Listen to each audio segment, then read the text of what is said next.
میرا نام بشیر ہے۔ میں لالہ موسیٰ میں رہتا ہوں۔ میرے ماں باپ دونوں اس دنیا میں نہیں ہیں۔ ہم دونوں بھائی ایک ہی گھر میں رہتے تھے۔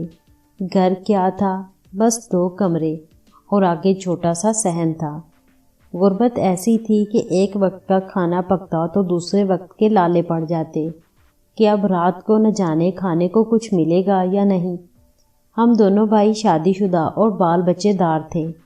میں بڑا بھائی تھا اور میرے 5 بچے تھے، جن میں بڑی 3 بیٹیاں اور چھوٹے 2 بیٹے تھے، جبکہ میرے چھوٹے بھائی نصیر کے صرف 2 بیٹے تھے۔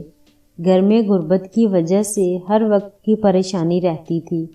ہم دونوں بھائی راج مستری کا کام کرتے تھے، مگر کبھی کام ملتا تھا اور کبھی نہیں ملتا تھا۔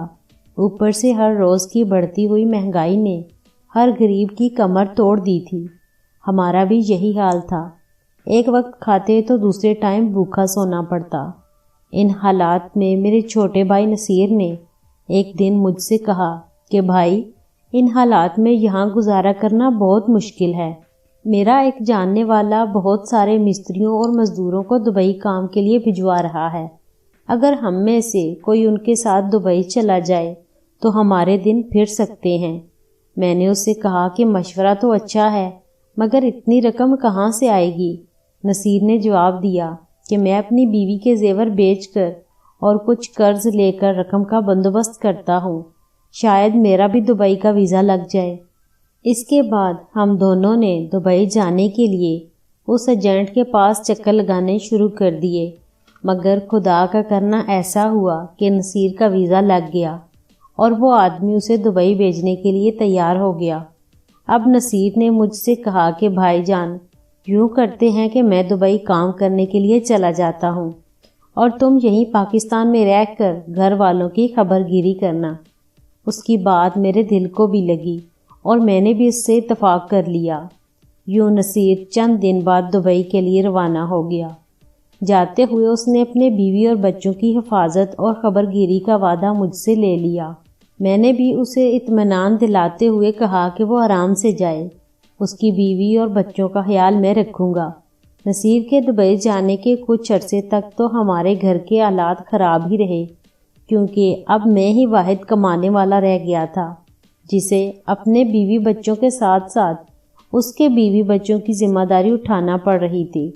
یہ وقت مجھ پر بہت کڑا تھا، کیونکہ مہنگائی کے اس دور میں اتنے لوگوں کو کھلانا آسان نہیں تھا۔ مجھے دن رات محنت کرنا پڑ رہی تھی تاکہ گھر کا گزارا آسانی سے ہو سکے۔ لیکن جب نصیر کو دبئی گئے ہوئے 6 ماہ کا عرصہ ہوا تو ہمارے حالات اچھے ہونا شروع ہو گئے، کیونکہ اب نصیر کا وہاں کام چل نکلا تھا اور وہ ہمیں پیسے بھجوانے لگ گیا تھا، جس سے ہمارے گھر کا اچھا گزارا ہونے لگا تھا۔ اور پھر آہستہ آہستہ ہمارے حالات بدلنا شروع ہو گئے، کیونکہ نصیر وہاں سے بہت اچھی رقم ہر مہینے بھیجتا تھا۔ میں نے اب یہاں محنت مزدوری کرنا چھوڑ دیا تھا۔ دبئی کے درموں نے ہماری قسمت بدل دی تھی۔ سب سے پہلے میں نے ایک اچھا سا مکان لے لیا، کیونکہ وہ مکان بہت چھوٹا تھا جس میں ہمارا گزارا مشکل سے ہوتا تھا۔ اس نئے مکان میں 2 پورشن تھے، جن میں سے ایک میں اور میرے بیوی بچے، جبکہ دوسرے پورشن میں نصیر کی بیوی شمائلہ اور دونوں بیٹے رہنے لگے۔ مکان کی تبدیلی سے ہماری ویلیو بڑھ گئی تھی۔ وہ رشتہ دار جو غربت کی وجہ سے ہمارے قریب تک نہیں آتے تھے، اب اکثر نئے مکان کو دیکھنے آ جاتے اور بہانے بہانے سے ہم سے رشتے بنانے لگتے، مگر میں ایسے لوگوں کی نیت سے خوب واقف تھا، اس لیے ایسوں کو گھر لانے کی بجائے دروازے سے ہی ٹرکھا دیتا۔ دن گزرتے گئے اور نصیر کے بھیجے ہوئے پیسوں سے ہم غربت سے نکل کر عمارت کی طرف بڑھنے لگے۔ اب ہم اچھے اور مہنگے کپڑے پہنتے، ہمارے بچے اچھے اسکولوں میں پڑھنے لگے۔ میری بیوی اور بھابھی روز بازار شاپنگ کرنے جاتی اور نت نئے کپڑے اٹھا لاتی، ہر ہفتے بیوٹی پارلر جاتی۔ میں نے ایک اچھی سی کار خرید لی اور سارا دن کار میں گھومتا رہتا۔ اب میں نے نصیر کا بھیجا ہوا پیسہ مختلف کاموں میں انویسٹ کرنا شروع کر دیا، جس سے ہر مہینے مجھے اچھا خاصا منافع ملنے لگا، جس سے گھر کے اخراجات آسانی سے پورے ہو جاتے۔ اب میں کوئی خاص کام دھندا نہیں کرتا تھا، بلکہ آرام سے نصیر کی محنت کی کمائی پر راج کر رہا تھا، کیونکہ میں اب تن آسان ہو گیا تھا۔ اب مجھ سے محنت مشقت والا کام نہیں ہوتا تھا۔ اس دوران نصیر ایک بار پاکستان کا چکر لگا چکا تھا۔ اس کی نوکری وہاں پکی ہو چکی تھی اور وہ چاہتا تھا کہ وہ اب کچھ عرصے بعد اپنے بیوی اور بچوں کو دبئی ساتھ لے جائے گا۔ نصیر کے جانے کے بعد میری بیوی نے مجھے سمجھایا کہ آپ جتنا پیسہ جمع کر سکتے ہو جمع کر لو، کیونکہ ایک بار نصیر کی بیوی اور بچے اس کے ساتھ چلے گئے تو ہمارے ہاتھ کوئی پیسہ نہیں آئے گا، اس لیے جتنا مال سمیٹنا ہے سمیٹ لو۔ مجھے پہلی بار بیوی سے اتفاق کرنا پڑا اور پھر میں نے مکان سے لے کر ہر چیز اپنے نام کروانا شروع کر دی، تاکہ کل کو نصیر اس میں سے اپنا حصہ نہ مانگنا شروع کر دے۔ مگر 1 سال کے اندر ہی وہ ہو گیا جو میں نے سوچا بھی نہیں تھا۔ پوری دنیا میں ان دنوں کورونا وائرس نے تباہی مچائی ہوئی تھی۔ ہر طرف افراتفری پھیل گئی تھی۔ ہر کوئی اپنی جان بچانے کی فکروں میں تھا، کسی کو کسی کی فکر نہیں تھی۔ انہی حالات میں مجھے اطلاع ملی کہ نصیر بھی اس مہلک وائرس کا شکار ہو کر دبئی میں چل بسا۔ جب مجھے یہ خبر ملی تو میرے پیروں تلے سے زمین نکل گئی۔ اس کی ایجنسی والوں نے صرف اطلاع بھجوائی تھی، مگر اس کی لاش وہیں ہسپتال والوں نے جلا دی تھی، کیونکہ یہ ان کے احتیاطی تدابیروں میں شامل تھا۔ اور یوں میرا بھائی بھی مجھے روتا ہوا چھوڑ کر چلا گیا۔ کچھ دن رونے دھونے میں گزر گئے۔ اب میں ہی سارے کنبے کا سربراہ تھا اور مجھے ہی آگے کا کچھ سوچنا تھا۔ نصیر کی بیوی کی عدت پوری ہوتے ہی اس کا باپ اسے لینے کے لیے آ گیا۔ اس نے مجھے اکیلے میں بلا کر اپنی بیٹی اور نواسوں کے حصے کی بات کی۔ میں پہلے سے ہی دل میں حساب لگا چکا تھا کہ اگر میں گھر اور کاروبار میں آدھا حصہ انہیں دے دیتا تو میرے پاس بہت کم سرمایہ بچتا، اور اب ویسے بھی نصیر کی شکل میں مستقل آمدنی کا ذریعہ ختم ہو چکا تھا۔ اس لیے اگر میں سب کچھ شمائلہ اور اس کے بیٹوں کے نام کر دیتا تو میں اور میرے بچے کیا کرتے؟ اس لیے میں نے انہیں تمام کاغذات دکھائے جو میں پہلے ہی بنوا چکا تھا۔ شمائلہ کے باپ نے حساب کتاب کرتے ہوئے تلخ کلامی کی تو میں نے اس کا گریبان پکڑ لیا اور کہا کہ یہ میرا اور میرے بھائی کا معاملہ ہے، تم لوگ درمیان میں مت آؤ۔ وہ بوڑھا آدمی تھا، فوراً سمجھ گیا کہ وہ میرا مقابلہ نہیں کر سکتا تھا۔ اس کے باپ کو راستے سے ہٹانے کے بعد کام آسان ہو چکا تھا۔ اب ساری جائیداد اور کاروبار کا مالک میں اکیلا تھا، کیونکہ اگر شمائلہ اور اس کے بیٹوں کا حصہ نکالتا تو میرے پاس تھوڑا بہت ہی بچ پاتا، جو اب میرے لیے بہت کم ہوتا، کیونکہ اتنے سال بیٹھ کر کھانے اور بھائی کی کمائی پر عیش کرنے کے بعد مجھے کام کرنے کی عادت نہیں رہی تھی، اور اب بھائی کے بعد مستقل آمدنی کا ذریعہ بھی ہمیشہ کے لیے بند ہو چکا تھا۔ اس لیے میرے دل میں ہوس اور لالچ مزید بڑھ گیا تھا۔ مجھے یقین تھا کہ شمائلہ اور اس کے بیٹوں کے جانے کے بعد میں آرام سے سارے کاروبار کا اکلوتا مالک ہو سکتا ہوں۔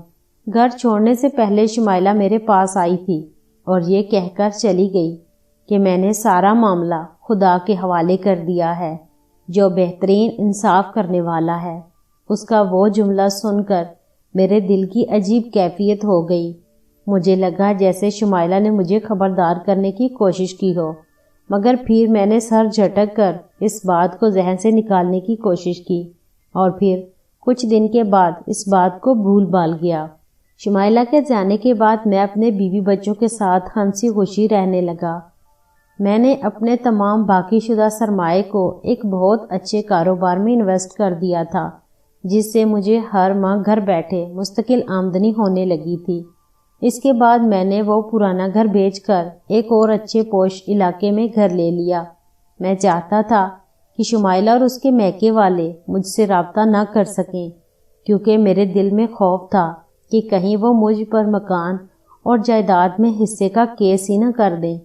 اس لیے وہ شہر چھوڑ کر آ گیا تھا اور اپنی پرانی شناخت ظاہر کرنے والی ہر چیز بدل ڈالی تھی، تاکہ کوئی پرانا دوست یا رشتہ دار مجھے نہ پہچان سکے۔ مگر شمائلہ نے میکے جانے کے بعد دوبارہ کبھی ہم سے رابطہ کرنے کی کوشش نہیں کی، اور یہی بات میرے اطمینان کے لیے کافی تھی۔ وقت گزرتا گیا اور کئی سال گزر گئے۔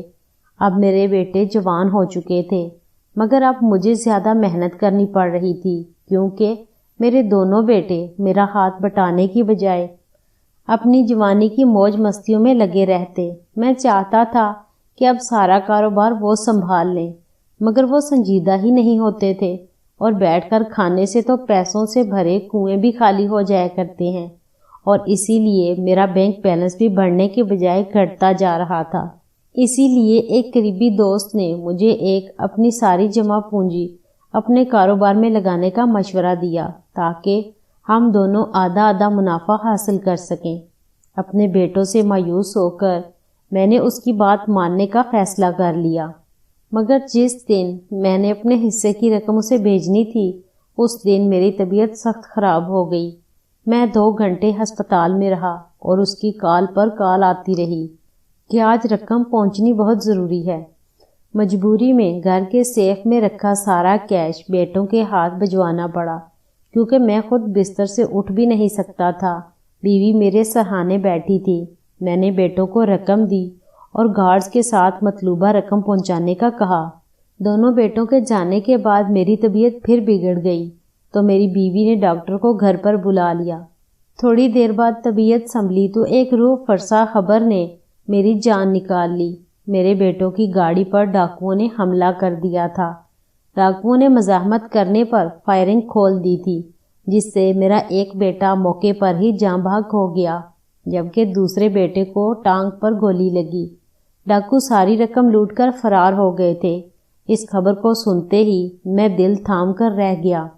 جب ہم میاں بیوی گرتے پڑتے ہسپتال پہنچے تو دوسرے بیٹے کی ٹانگ کٹ چکی تھی اور وہ عمر بھر کے لیے معذور ہو چکا تھا۔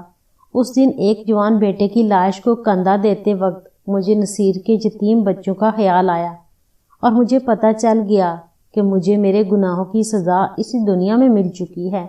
ایک بیٹے کو کھونے کے ساتھ ساتھ میں اپنی عمر بھر کی جمع پونجی سے بھی محروم ہو چکا تھا، جبکہ دوسرا بیٹا معذور ہو چکا تھا، جس کا بوجھ بھی ساری زندگی مجھے ڈھونا تھا۔ ان صدمات نے میری کمر بالکل توڑ دی تھی۔ اب میں اپنا سب کچھ کھو کر کرائے کے ایک چھوٹے سے مکان میں رہتا ہوں، اور اس عمر میں مشقت کر کے گھر کے اخراجات پورے کرنے کی کوشش کرتا ہوں، مگر ساری رات مجھے نیند نہیں آتی، کیونکہ اپنے مرحوم بھائی کی بیوہ اور یتیم بچوں کا حق جو میں نے ہڑپ کر لیا تھا وہ مجھے چین سے رہنے ہی نہیں دیتا۔